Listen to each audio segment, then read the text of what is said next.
नमस्कार, बहुत बहुत स्वागत करती हूँ आप सभी का। आप देख रहे हैं भारत 24। मैं हूं आपके साथ पूर्णिमा मिश्रा और 10 बजे का वक्त इसीलिए खास, क्योंकि ये खास कवरेज भारत 24 पर, क्योंकि ज्ञानवापी पर अहम फैसला आ जाने वाला है जिस पर सबकी नजरें हैं। तो आइए बड़ी खबर के साथ शुरुआत करेंगे, क्योंकि आज ज्ञानवापी मामले में कार्बन डेटिंग पर फैसला आने वाला है और एएसआई जांच पर वाराणसी कोर्ट अपना फैसला सुनाएगा। आज दोपहर कोर्ट की तरफ से यह फैसला सुनाया जाएगा। दोपहर 12 बजे का इंतजार। कार्बन डेटिंग को लेकर यह फैसला आना है और इसको लेकर तैयारियां कर ली गई है, यानी कि वादी और प्रतिवादी पक्ष दोनों अपनी अपनी तैयारी और इंतजार के साथ आज इस फैसले को लेकर बैठे हैं, क्योंकि कार्बन डेटिंग पर आज फैसला आना है ज्ञानवापी मामले को लेकर। हालांकि इस मामले में देखिए, जो एसआई की तरफ से सर्वे किया गया था उसमें शिवलिंग होने की जो बात सामने आई थी, फिर उसके बाद उस एरिया को सिक्योर कर दिया गया। वादी प्रतिवादी पक्ष की तरफ से अपनी अपनी अलग मांगे थी। जो हिंदू पक्ष है वो पूरे ही परिसर को अपनी शर्तों के मुताबिक ढालने की बात कर रहा था, यानी एंट्री बैन से लेके पूजा की नियमित इजाजत तक की। लेकिन ऐसे में जो कार्बन डेटिंग है ये एक स्पेसिफिक मामला है जिसको लेकर कोर्ट आज अपना फैसला सुनाने वाला है। और दूसरी तरफ जो एएसआई की तरफ से सर्वे किया गया उसको लेकर भी फैसला आना है। एएसआई जांच पर वाराणसी कोर्ट अपना फैसला आज सुनाने वाला है और दोपहर 12 बजे तक इस फैसले के आने की उम्मीद है। लंबा चला ये पूरा सिलसिला ज्ञानवापी केस को लेकर। इस मामले में कई सुनवाई हुई, कई बयानबाजी भी हुई और आज इसमें कार्बन डेटिंग पर फैसला आना है और दूसरी तरफ एएसआई जांच पर भी वाराणसी कोर्ट की तरफ से फैसला सुनाया जाएगा।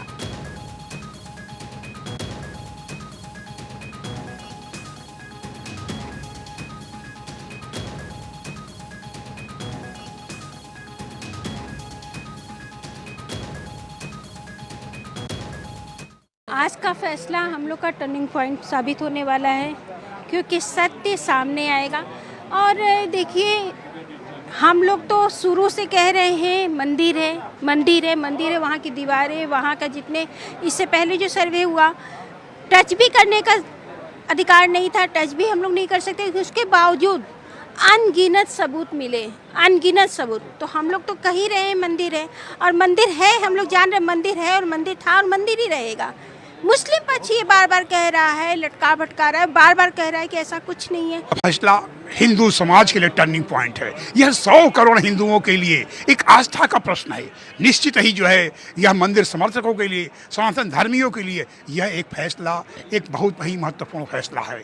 यह जो है अराजी नंबर 9130 बैरिकेटिंग के अंदर का जो फैसला जो है, यह जीपीआर के माध्यम से वैज्ञानिक साक्ष्यों के आधार से यह साबित हो जाएगा कि यह मंदिर था, मंदिर है, मंदिर ही रहेगा। सारी जो प्रमाण है, हमारे जो पुष्प है, कमल के चिन्ह है, त्रिशूल है, चक्र है, शंख है, चक्र दीवार है।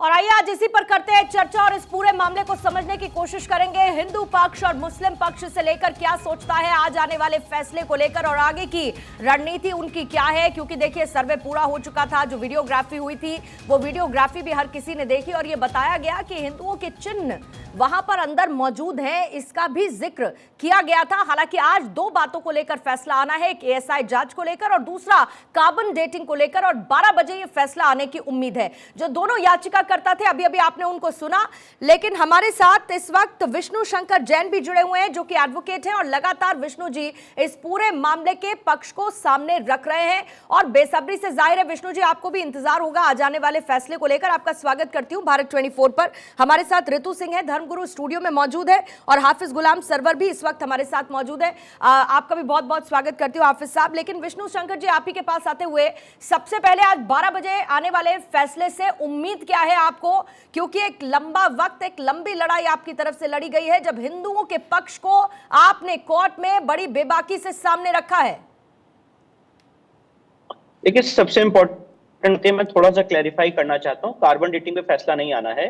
जो वजू टैंक है उसके लिए ऑलरेडी एएसआई का ऑर्डर हो चुका है, जो उस समय सुप्रीम कोर्ट में विचाराधीन है, जिसमें सुप्रीम कोर्ट में अगली सुनवाई 29 अगस्त को है। ये वजू टैंक को छोड़ के बाकी पूरे परिसर की जो बैरिकेडिंग के अंदर है उसकी एएसआई सर्वे की मांग की याचिका है, जिस पे आज फैसला आना है। अब इसमें मुख्य हमारी बातें ये हैं कि जो सर्वे के दौरान, एडवोकेट कमीशन के सर्वे के दौरान नीचे पिलर्स मिले थे उसकी जांच होनी है, जो 3 गुंबद है उसके नीचे हिंदू मंदिर का शिखर है उसकी जांच होनी है, जो वेस्टर्न वॉल है, पश्चिमी दीवार है तथाकथित मस्जिद की, उसकी जांच होनी है। और मैं आपके चैनल के माध्यम से बहुत जिम्मेदारी से कहना चाहता हूं कि आज भी सेंट्रल डोम के नीचे धप-धप की आवाज आ रही है, हॉलो साउंड आ रही है, जो मैंने अपनी एप्लीकेशन पे लिखी भी है, उसकी भी जांच होनी है कि उसके नीचे क्या है। क्योंकि मैं ये बताना चाहता हूं कि जो पहले एडवोकेट कमीशन की कार्रवाई होती है तो उसमें स्कोप बड़ा लिमिटेड था, उसमें हम स्ट्रक्चर के साथ कोई भी छेड़छाड़ नहीं कर सकते थे, पर ये स्ट्रक्चर में बहुत सारे ऐसे राज हैं जो आर्टिफिशियल वॉल से छुपाए गए हैं, और इसलिए एएसआई की जरूरत पड़ रही है कि एएसआई जो आज की मॉडर्न टेक्निक्स है, चाहे वो ग्राउंड पेनिट्रेशन रेडार हो, चाहे अलग अलग टेक्निक्स हो, जिससे वो ये निर्धारित कर सकता है कि इन आर्टिफिशियल वॉल्स के पीछे क्या है, और इसीलिए इस जांच की मांग की जा रही है। मैं ये भी आपके माध्यम से हवाला देना चाहता हूं कि कोर्ट को यह अधिकार है साइंटिफिक सर्वे ऑर्डर करने का। ऑर्डर 26 रूल 10A में इसका प्रावधान है। Section 45 of Indian evidence act में एएसआई एक एक्सपर्ट बॉडी मानी जाती है, और इस्माइल फारूकी के केस में सुप्रीम कोर्ट ने होल्ड किया है पैरा 151 में कि इन तरह के केसेस को सॉल्व करने के लिए एएसआई की ओपिनियन जरूरी है। आप जानते हैं कि राम मंदिर केस में एएसआई की जो रिपोर्ट वो एक बहुत बड़ा आधार बनी थी आगे आने वाले समय के लिए और पूरे केस के निस्तारण के लिए, निर्धारण के लिए। इसीलिए हमारा ये कहना है कि औरंगजेब ने कोई फ्रेश और बैरन लैंड पे, कोई प्लेन लैंड पे मस्जिद नहीं बनाई है, ये एक हिंदू मंदिर का भग्नावशेष है जिसको मस्जिद का रूप दिया गया है, और ये बात एएसआई वेरीफाई करें। अगर विष्णु जी थोड़ा सा और इस पर मैं आपसे क्लैरिटी लेना चाहूं, ताकि उसी हिसाब से फिर आज, क्योंकि देखिए दिन भर चर्चा भी होनी है। आप ये कह रहे हैं कि वो जो शिवलिंग नुमा जो एरिया था, जो वजू का एरिया था, उसको सील कर दिया गया था पहले, है ना, वो सील हो गया था कोर्ट के आदेश के बाद।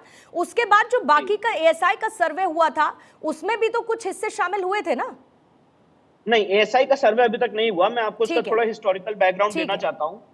16 मई को सिविल जज सीनियर डिवीजन ने उस वजू टैंक को सील किया था, क्योंकि हमने कहा था कि वहां पे शिवलिंग है। अच्छा। उस सीलिंग के ऑर्डर को सुप्रीम कोर्ट ने इंटैक्ट रखा था 20 मई को।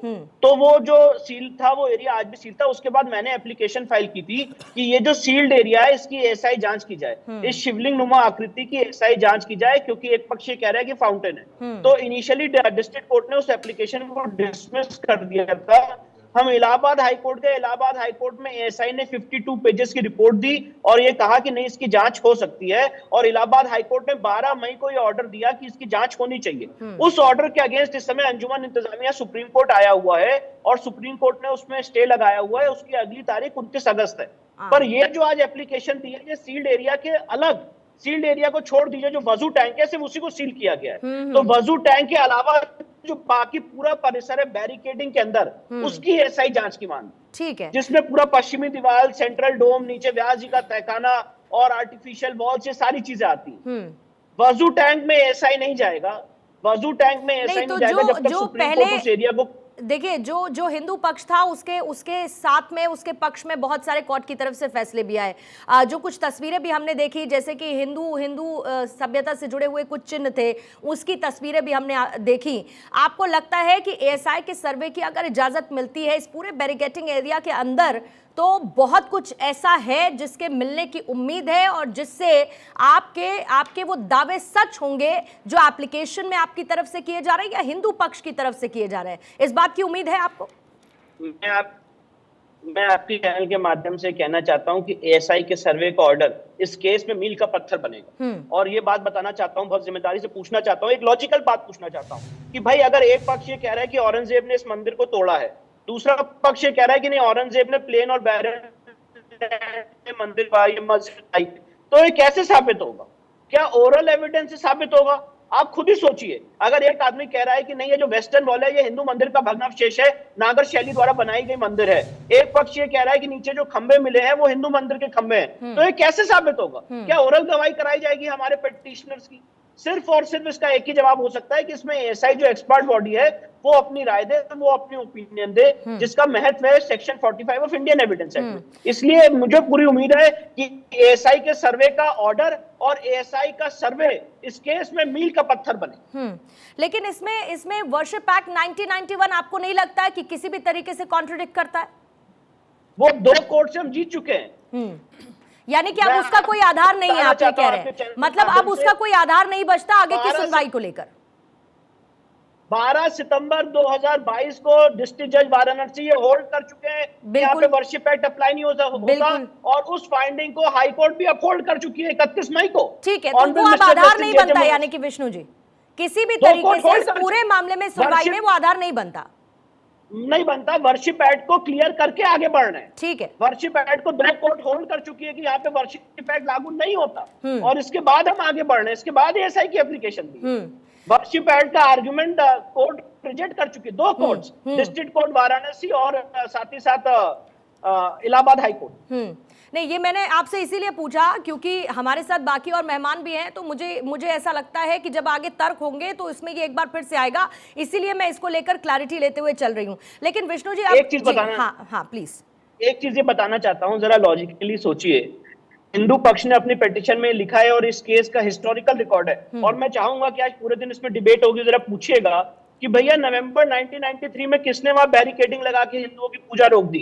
जो व्यास जी आज नंदी के सामने तहखाना है वहां पूजा कर रहे थे नवंबर 1993 तक, तो वो पूजा रोक दी। अब प्लेसेस ऑफ वर्शिप एक्ट कब आया? 1991 में। 93 वर्शिप एक्ट के उल्लंघन में किया गया है।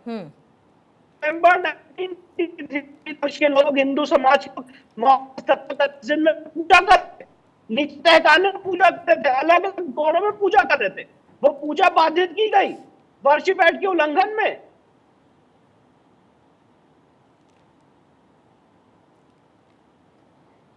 जी नमस्कार। विष्णु जी, आप तक मेरी आवाज पहुंच पा रही है अभी?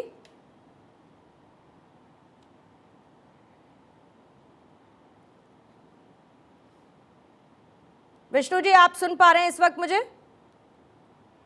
मुझे आपकी आवाज आ रही। हाँ, लेकिन ये विष्णु जी, ये भी जरा बताइए, आपकी बात बीच में थोड़ी सी अधूरी रह गई थी, उसको भी आप ऐड ऑन कीजिएगा, जो सवाल आप पूछ रहे थे। दूसरा, अब इसके बाद देखिए अलग अलग मामले हैं, एक तरफ जहां पर ज्ञानवापी को लेकर, फिर उसके बाद काशी का मामला, लेकिन जो मुस्लिम पक्ष है वो कहता है कि ऐसे तो आप लोग क्लेम करते जाएंगे, आज ये मस्जिद, कल वो मस्जिद, कल यहाँ पर आपको मंदिर बनाना है, कल उस जगह पर आपको मंदिर बनाना है, तो सब जगह पर आप मंदिर बना दीजिए, आपका बस चले तो आप हर जगह से मस्जिद हटा देंगे। नहीं, ऐसा नहीं है। देखिए इस्लामिक लॉ में लेकिन एक मामले ने दूसरे मामले को विष्णु जी हवा तो दी ना।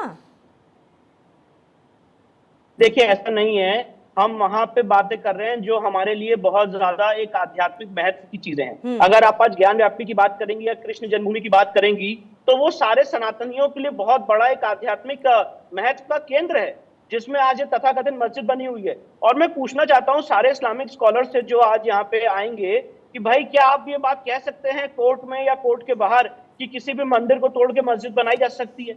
यहाँ पे उन तरह के केसेस आपके सामने आ रहे हैं जहां पे मंदिर को तोड़ के मस्जिद बनाई गई, और उन्हीं तरह के केसेस को रेस्टोर करने की बात की जा रही है। ऐसा नहीं है कि आज हम हवा में कोई क्लेम कर रहे हैं कि हाँ भाई इसको भी तोड़ दो, उसको भी तोड़ दो, यहाँ भी खोद दो। जब इस तरह की एक बहुत ही पायस मुहिम सामने लेके आते हैं तो इस तरह के आर्गुमेंट्स हम लोग को झेलने पड़ते हैं। पर मैं पूछना चाहता हूं कि यहाँ पे जितनी बातें, कोई मुझे उदाहरण दे जहां पे हम उन तरह की लोगों की बात कर रहे हो जहां पे मंदिर तोड़ के मस्जिद नए बनाई गई हो। हर जगह हम वही बात कर रहे हैं जहां पे मंदिर तोड़ के मस्जिद बनाई गई। और इसीलिए ज्ञान व्यापी के केस में अगर आप इसका इतिहास देखेंगी, मैं थोड़ा सा समय दीजिए, एक चीज बताना चाहता हूं। जेम्स प्रिंसेप और एस अल्ट्रेकर ने अपनी किताब में लिखा था कि मंदिर तोड़ने के बाद भी हिंदू समाज के लोग वहां पे उस तथाकथित मस्जिद की चौखट पे पूजा करते रहे।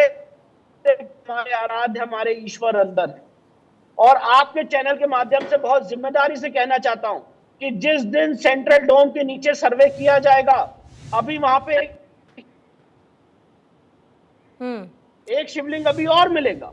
और यही डर है, क्योंकि मैं उस कमीशन की कार्रवाई में गया था। सेंट्रल डोम के नीचे जो गुंबद है उसके नीचे आज भी हॉलो साउंड आ रही है, जिसको आर्टिफिशियल वॉल से बंद कर रखा है। और एएसआई का जो पूरा कमीशन है, ये आर्टिफिशियल वॉल के पीछे क्या राज है, इसको खोलने का काम करेगा।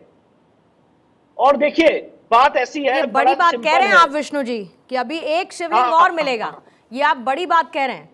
क्योंकि जो पहले शिवलिंग नुमा मिला उसको तो फवारा बता दिया गया, उसको लेकर खूब लंबी बहस मुबाहिसों का दौर चला। अब आप एक और क्लेम कर रहे हैं कि एक और शिवलिंग मिलेगा, बहरहाल देखिए, आज के फैसले पर जरूर नजरें हैं और बहुत बहुत शुक्रिया आपका विष्णु शंकर जैन हमारे साथ जुड़ने के लिए। याचिकाकर्ता के वकील को आप एक्सक्लूसिव इस वक्त भारत 24 पर सुन रहे थे और आज देखिए ये बड़ा फैसला आना है और इस बड़े फैसले पर नजरें लगातार बनी हुई हैं क्योंकि इसमें बहुत सारे आधार हैं जिसके हिसाब से दोनों ही पक्ष आगे बढ़ते हुए नजर आ रहे हैं। आइए कुछ और डिटेल्स में इसकी जाते हैं और जैसे कि मैंने आपको बताया, ऋतु सिंह इस वक्त हमारे साथ है, हाफिज गुलाम सरवर भी इस वक्त हमारे साथ मौजूद है। और हाफिज गुलाम सरवर, आप ही के साथ शुरुआत करते हुए, आपने विष्णु शंकर जैन को सुना होगा और उन्होंने काफी डिटेल में यह बताया कि आखिर उनके पास आधार क्या है।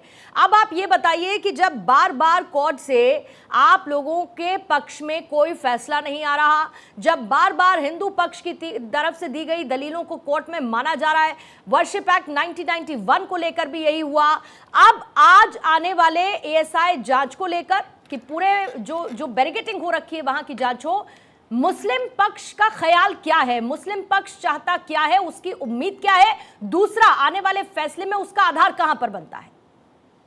देखिए, विष्णु शंकर जैन जी जितनी बातें अभी रख रहे थे आपके चैनल के ज़रिए, लगभग 90% बातों से मैं बिल्कुल सहमत हूं।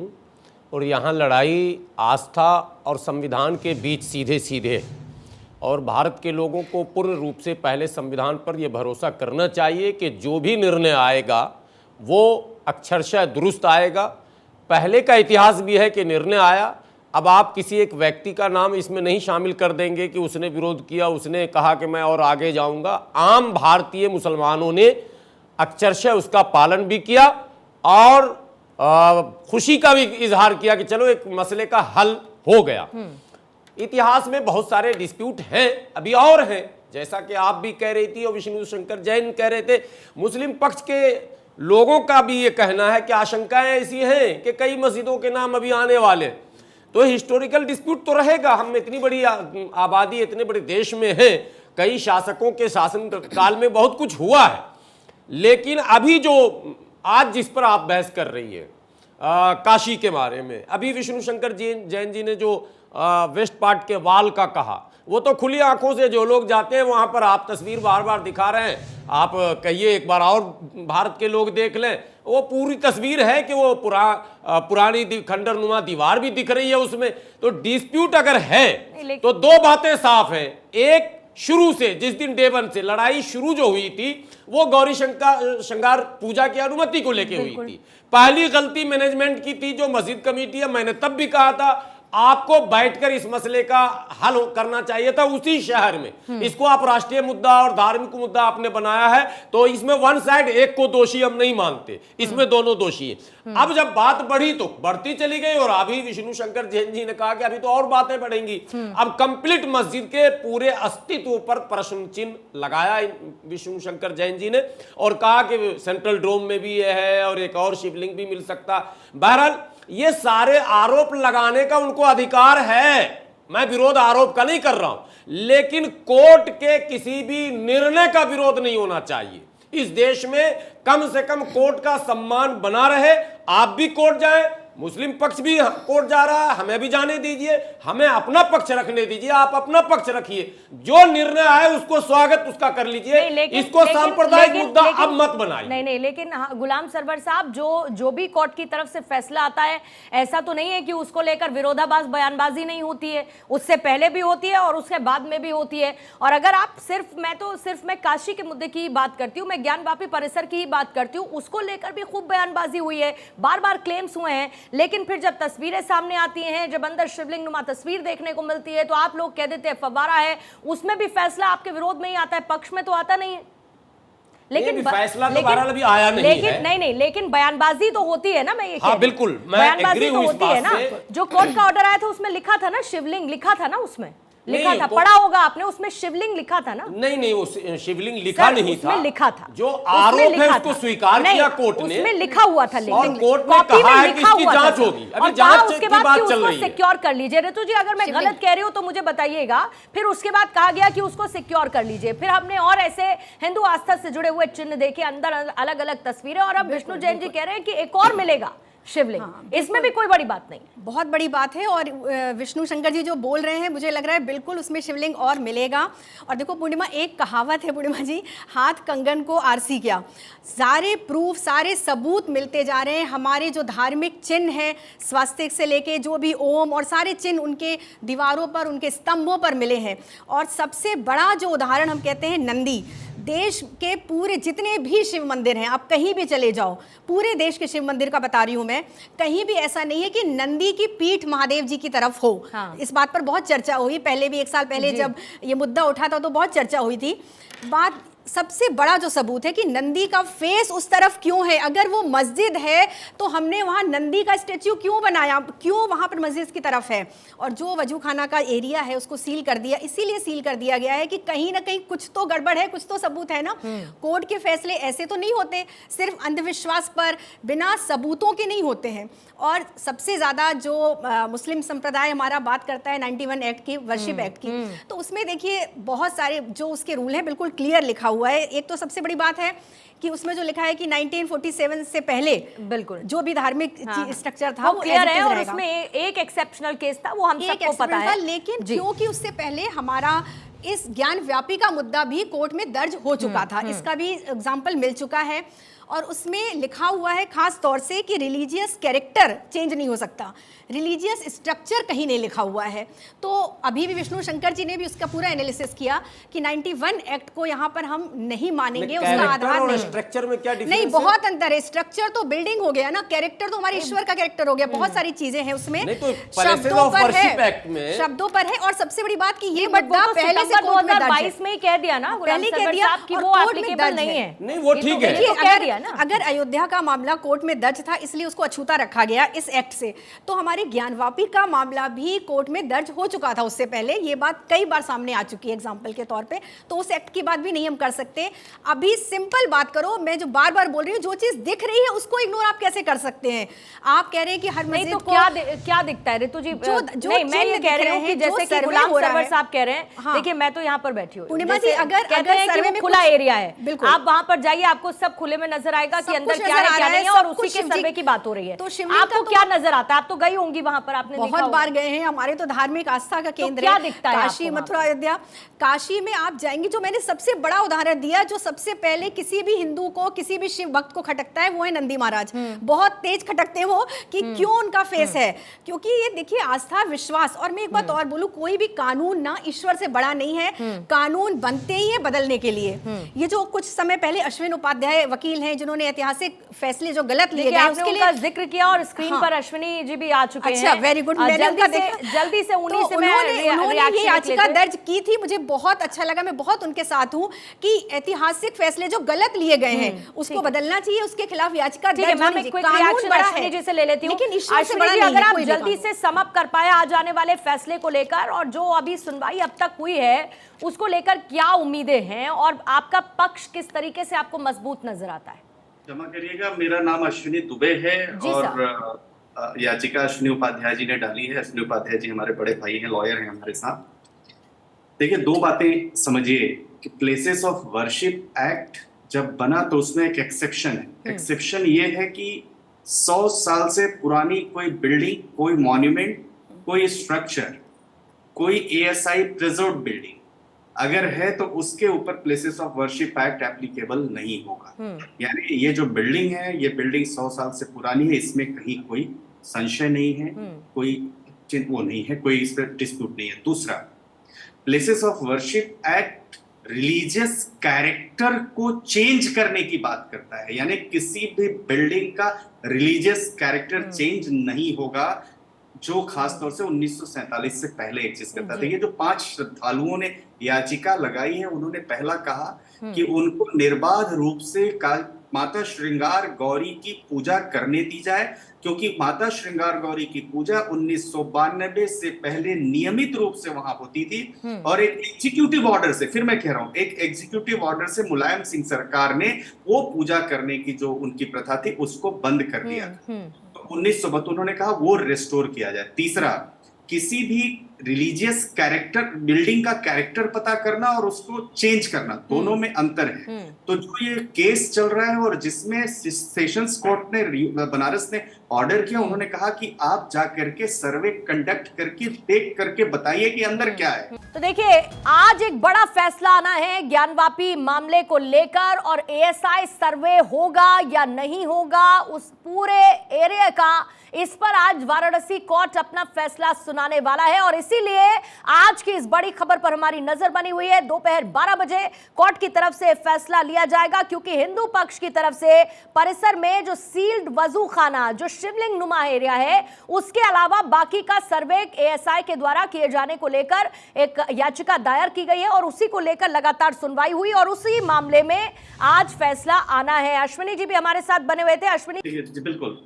तो पहला तो यह है कि जो मंदिर का रिलीजियस कैरेक्टर है वो चेंज नहीं होता है दीवालों को गिरा देने से, उसके ऊपर बिल्डिंग खड़े कर देने से, पिलर खड़ा कर देने से, फाउंडेशन चेंज कर देने से, या कोई और धर्म की पूजा पाठ वहां करने से।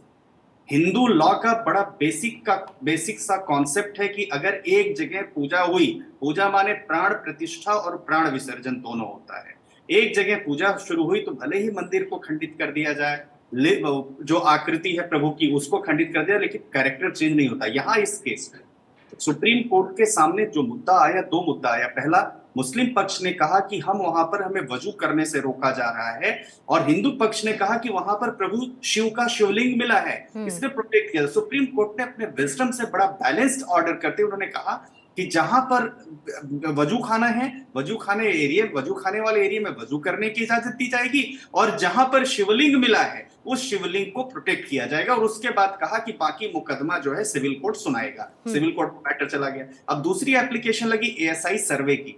Places of worship act ASI सर्वे को भी बार नहीं करता है। प्लेसेस ऑफ वर्शिप एक्ट का बेसिक सा कॉन्सेप्ट ये है कि वहां पर रिलीजियस कैरेक्टर नहीं चेंज किया जाएगा। रिलीजियस कैरेक्टर ये चेंज करने का मुकदमा है ही नहीं है कि मस्जिद को मंदिर बना दिया। वो एक्ट तो अब एप्लीकेबल ही नहीं है ना। नहीं, वही मैं कह रहा हूं, तो वो एप्लीकेबिलिटी खत्म हो गई। अब तीसरा, एएसआई के सर्वे से अगर ये निकल के आता है कि यहाँ पर जितनी भी चीजें अवशेष मिले हुए हैं, आर्टिफिशियल इंटेलिजेंस से जो चीजें मिले, वो चीख कर कह रही है कि ये शिवलिंग है, प्रभु शिव का ही मंदिर है, और ये जो है जो पंचकोशी परिक्रमा जो होती थी उसके विसिनिटी में आता है, तो निश्चित तौर पर कोर्ट का डिसीजन आएगा। अब सवाल इस बात का अब एक यहाँ पर जो इंपॉर्टेंट है वो ये है, आपस में एक रिलेशनशिप बना करके उस प्लेस को अगर हिंदू भाइयों को चाहिए तो मुस्लिम भाई अगर दे देते हैं तो, और नहीं मुकदमा चल रहा है तो कैसे सर, वही बात है कि वो कैसे होगा। जो आप कह रहे हैं कि सौहार्दपूर्ण समाधान हो जाए इस बात का, और उसके बाद जो साइंटिफिक तथ्य हैं उस परिसर के वो भी सबके सामने हों। सौहार्दपूर्ण समाधान किस तरीके से आप चाहते हैं? क्योंकि हाफिज गुलाम सरवर भी इस वक्त हमारे साथ है। हाफिज जी, मैं आपसे भी इसी बात को समझना चाह रही हूँ कि इसमें क्या कोई तरीका है कि भाई सौहार्दपूर्ण इसका समाधान निकल आए, आपस में बैठकर बातचीत हो जाए और इस मामले को सॉल्व भी कर लिया जाए, ऐसा है क्या? देखिए, अभी वकील साहब ने भी कहा और सारे लोग जानते हैं कि 92 तक वहाँ वाज़ाफ्ता जो है गौरी श्रृंगार पूजा निरंतर चलता था समय के साथ साथ, तो उसको किसी मुस्लिम पक्ष ने नहीं रोका। उसमें भी पॉलिटिकल इंटरफेयर था, चूँकि 92 में जो अयोध्या में बाबरी मस्जिद की शहादत हुई थी तो एक माहौल बना था। उसी बीच में मुलायम सिंह सरकार ने जो है, जब सरकार में मुलायम सिंह आए तो उन्होंने ये रोक लगा दी।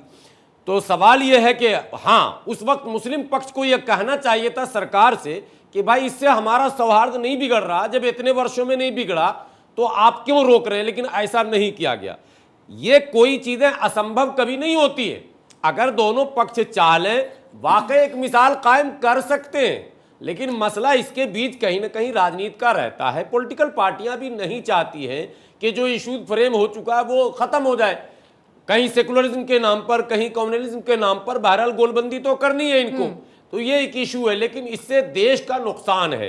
जो हिंदू मुस्लिम भाईचारे की बात की जाती है, जो एक अटूट प्रेम का हवाला दिया जाता है, जो गंगा जमनी तहजीब की बात की जाती है, कहीं ना कहीं वो कमज़ोर हो रहा है। यह अलग बात है कि कोर्ट का जो भी फैसला आएगा वो सारे पक्ष मानेंगे और बाध्य भी है मानने के लिए, लेकिन अगर कोर्ट से पहले या कोर्ट के बाहर बैठकर फैसला होता है तो न केवल भारतीय समाज के लिए, दुनिया के लिए भी हम एक मिसाल पेश कर सकते हैं। लेकिन इसके लिए दोनों को बढ़ना होगा। नहीं तो दोनों को बढ़ना होगा। नहीं तो दोनों आपको बढ़ते हुए नजर नहीं आ रहे हैं। जो ना, अभी ना, पिछली ना। 2 सुनवाई हुई उसको लेकर भी घोर आपत्ति थी आपको, उसमें जो दलीलें दी गई थी उसको लेकर भी आप लोगों की तरफ से आपत्ति जताई गई थी। ठीक है, मैं दोनों से, ऋतु जी आपसे भी मैं पूछूंगी, लेकिन एक बार जल्दी से वाराणसी कोर्ट चलते हैं। हरेंद्र शुक्ला हमारे सहयोगी इस वक्त वहां से जुड़ चुके हैं। हरेंद्र, किस तरीके की हलचल इस वक्त नजर आ रही है? क्योंकि देखिए दोपहर 12 बजे तक माना जा रहा है कि आज ये फैसला आने वाला है और बड़ा फैसला है, दोनों पक्षों को इसका इंतजार है।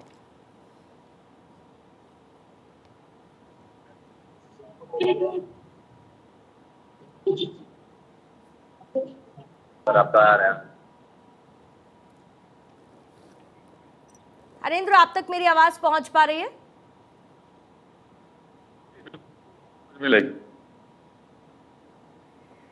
ठीक है, एक बार फिर से कनेक्ट कर लेंगे। ऋतु जी, तब तक एक बार फिर से आपके पास में हरेंद्र आती हूँ, एक बार फिर से आपको कनेक्ट करते हैं। लेकिन ऋतु जी, आप ये कह रहे हैं कि भाई यहाँ तो जितनी भी चीजें हैं, चाहे आप गंगा जमुनी तहजीब की बात कर लीजिए या आप बैठकर बात करने को लेकर, समाधान निकालने को लेकर बात करते हैं, वो सब बहुत सतही नजर आती है। यही मतलब है ना आपका, हाफिज गुलाम सरवर?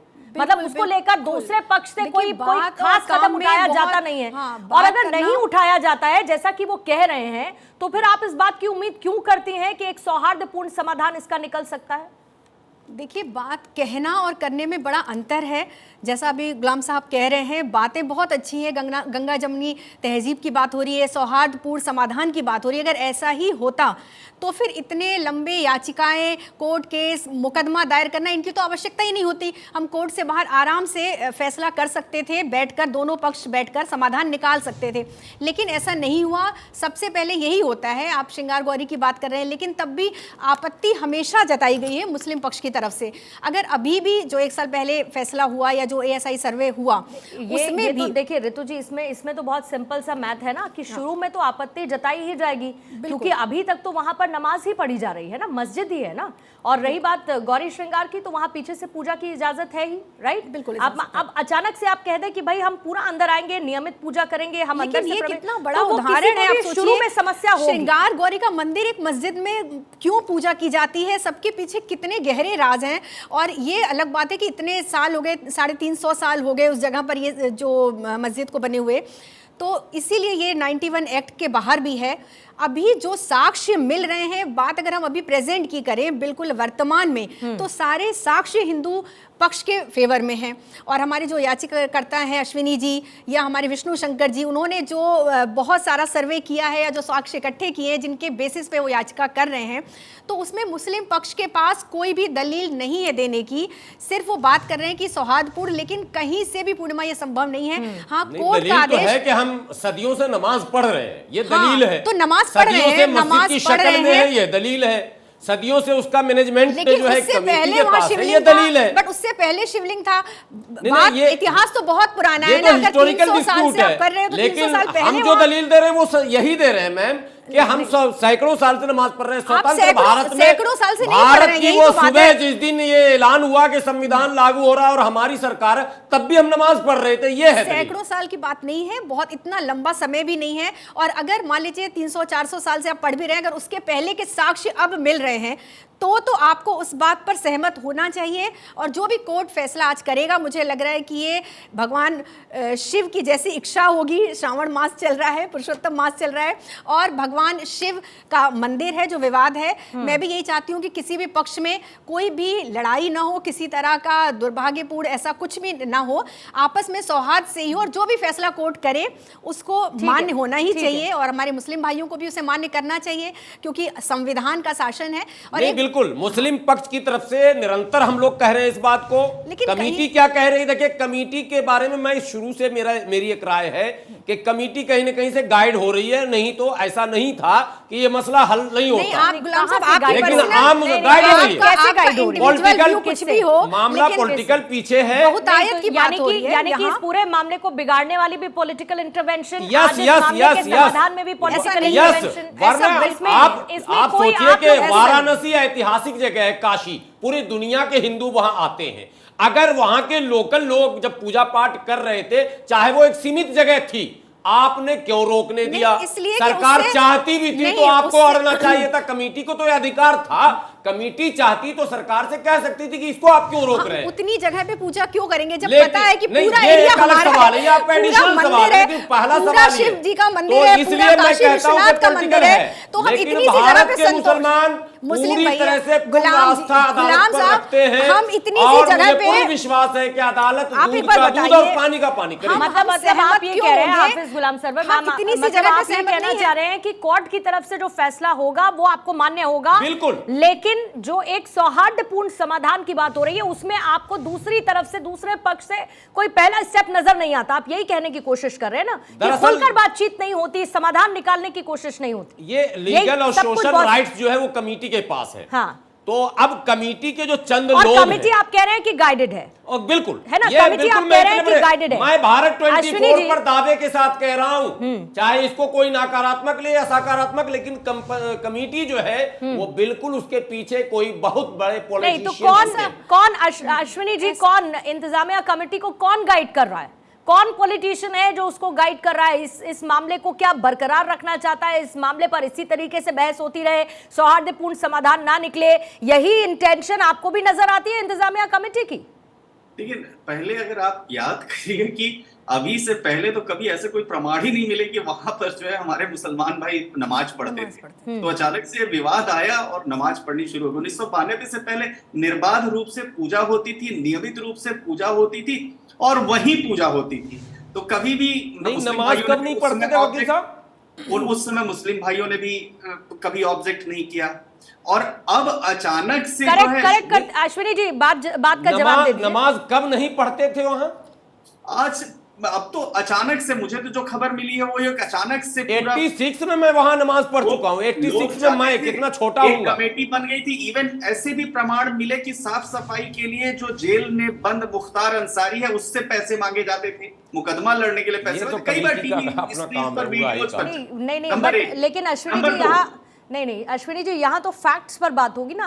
हम खबरों की क्या बात, हम नहीं, तो अगर facts की वो बात कर चंदा रहे हैं। कमेटी देखिए, करती थी, अगर चाहे हम- मुख्तार अंसारी से करे, तो ये तो नहीं, प्रमाण अगर- हो गया नहीं, गुलाम लीगल सरवर कि जी- मैनेजमेंट वहां जो है अगर नमाज पढ़ी भी जाती थी, कोई नहीं आपकी मैम, बात से सहमत है? मैं अगर फैक्ट्स पे सीधे आऊं तो नहीं, देखिए, आप फैक्ट्स थोड़े आपको पहले- अश्विनी जी पहले- एक सेकंड, मैं अगर पहले फैक्ट्स पर आ रही हूँ, facts फैक्ट्स पर आ रही हूँ, पूर्णिमा एक मिनट सर। 86 में पीएससी ठीक वहां है। तैनात थी। मैं फैक्ट्स पर ही लेकिन आ जाते हैं, लेकिन फैक्ट्स बात- पर ही आ जाते हैं। सुनिए, नहीं, मैं फैक्ट्स तो पर ये ही आ कहना जाते हैं। चाह रही बात हूँ कि खत्म। देखिए, इतिहास ये भी कहता है कि औरंगजेब ने और आकर वहां पर मंदिरों को तोड़ा, मस्जिद बनाई, ये कहा जाता है इतिहास में, ये बात बताई जाती है।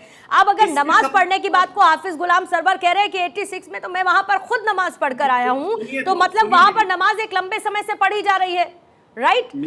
मेरी पूरी बात खत्म होने दीजिए। Please, मैं sir. दो बातें कह रहा हूँ। हाँ बोलिए। पहला तो ये कि नमाज माने मुस्लिम भाइयों को प्रेयर ऑफर करने के लिए मस्जिद की रिक्वायरमेंट नहीं होती है। नमाज सड़कों में भी हो जाती है, नमाज कहीं खुले जगह में भी हो जाती सर, है। अब खुली जगह पर नमाज पढ़ेंगे तब भी लोगों को, ऐसे बहुत सारा एक वर्ग है जिनको खुले में नमाज पढ़ने पर भी समस्या है। आप बताइए, मैं गलत कह रही हूँ तो? पहले मुझे बोलने दीजिए, उसके बाद या तो ठीक है आप बोल सर, लीजिए या सुन लीजिए। नहीं, दोनों काम होंगे साहब, बोलूंगी मैं भी और सुनेंगे आप भी, दोनों चीज होंगी। सुनिए, क्योंकि पहले आप अपने प्रश्न कर लीजिए, फिर मैं अपना जवाब नहीं, देता हूं, ताकि यहाँ बीच में पर मत कीजिएगा। नहीं अश्विनी पहले अपने प्रश्न जी, यहाँ कर पर लीजिए। आपको ये समझना होगा कि चीजों का काउंटर भी होता है। आप मुझे Right? समझाने के लिए अगर बुलाए हैं ना, हाफिज गुलाम सुनिए तो, सरवर यहाँ पर सुनिए। बैठे हैं और अगर उनको आपकी किसी बात पर आपत्ति है तो वो कहेंगे, अगर पूर्णिमा मिश्रा को किसी बात पर आपत्ति है या विरोधाभास है तो वो कहेंगे, ऋतु जी को तो वो कहेंगी।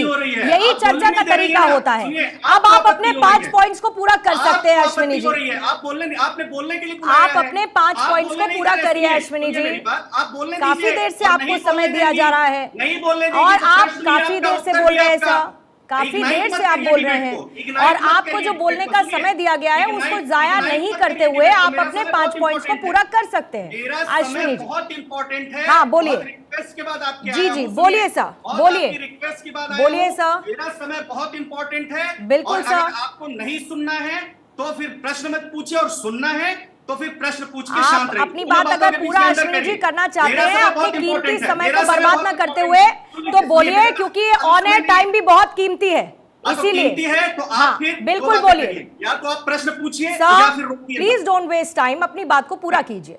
आप प्रश्न करिए, Thank फिर you. मैं आपको उत्तर देता हूं। और लेकिन आप बीच में 5 पॉइंट्स का जिक्र कर रहे थे, उन 5 पॉइंट्स को आप पूरा कर लीजिए। देखिए, श्रृंगार गौरी की पूजा अभी भी साल में एक बार नवरात्र चतुर्थी को होती है। प्रतिदिन पूजा करने की इजाजत मांगी जा रही है। 1992 से पहले पूजा होती थी। दूसरा, ज्ञानवापी मामले की सुनवाई में जो सर्वे कमेटी बनी, सर्वे कमेटी ने जब विजिट किया, विजिट करने के बाद एक तथ्य है कि जो प्रमाण मिले, जो कोर्ट के सामने आए, वो बार बार कह रहे हैं कि मस्जिद की दीवारों पर हिंदू देवी देवताओं की आकृतियां और चित्र बने हुए। तीसरा, इतिहास में शिव पुराण से लेकर तमाम हमारे वेदों में लिखा गया है नंदी जी के एग्जिस्टेंस की बात। अगर आप काशी विश्वनाथ जाती हैं तो देखेंगे कि नंदी जी का कैरेक्टर जो चेंज होता है वो बार बार कह रहे हैं। उसके अलावा दीन मोहम्मद का मुकदमा 1936 में हुआ। मेरा चौथा पॉइंट, दीन मोहम्मद के मुकदमे में जो उस समय के ब्रिटिश गवर्नमेंट थी, ब्रिटिश गवर्नमेंट के समय पर जो गवाहियां हुई, उन गवाहियों में भी ये बात निकल के आई कि मंदिर को हटाया गया, मंदिर को तोड़ा गया। उसके अलावा ये प्रमाण मिलता है, ये हिस्टोरिकल फैक्ट है कि 1669 में बिल्डिंग के स्ट्रक्चर को हटाया गया। और इसीलिए आप देवी अहिल्याबाई की बात करिए, जब रानी अहिल्याबाई ने जाकर के उस बिल्डिंग को बनवाया। उसके अलावा अब एक और हिस्टोरिकल फैक्ट कि प्लेसेस ऑफ वर्शिप एक्ट जब आया, प्लेसेस ऑफ वर्शिप एक्ट के समय पर यह बात कही गई कि 1947 से पहले के जो रिलीजियस कैरेक्टर्स होंगे वो रिलीजियस कैरेक्टर्स चेंज नहीं होंगे, यहाँ रिलीजियस कैरेक्टर। और एक आखिरी बात, सुप्रीम कोर्ट ने राम मंदिर की सुनवाई के समय डॉक्टर इस्माइल फारूकी जी के केस में कहा कि नमाज ऑफर करने के लिए मस्जिद की जरूरत नहीं है। या तो ये बात तो योगी जी को भी बताइए ना, जो रोजाना मुकदमा हो रहा है ठीक है, फिर इसको आप डाइवर्ट हो जाएंगे। ठीक है, कोई बात नहीं, लेट्स हैंडल इट। सवाल यहाँ ये था वकील साहब कि नमाज होती थी या नहीं होती। मैं समझ गई सर आपका पॉइंट, और उसको मैं पहले ही अश्विनी जी के सामने रख चुकी हूँ। बहरहाल बहुत बहुत शुक्रिया अश्विनी जी, अपने कीमती समय में से आपने भारत 24 के लिए ये समय दिया। बहुत बहुत शुक्रिया ऋतु जी आपका, हाफिज गुलाम सरवर आपका भी बहुत बहुत शुक्रिया। तो देखिए, रडार पेनिट्रेटिंग, एक्सरे पद्धति, रडार मैपिंग और स्टाइलिंग डेटिंग, ये तमाम चीजें हैं जिन टेक्निक्स का इस्तेमाल करते हुए एएसआई अपना सर्वे करे, और यही मांग रखी गई थी। बहरहाल आज इसे लेकर बड़ा फैसला आना है कि एएसआई का सर्वे बाकी के परिसर में होगा या नहीं, और इस पर हमारी नजर लगातार बनी है।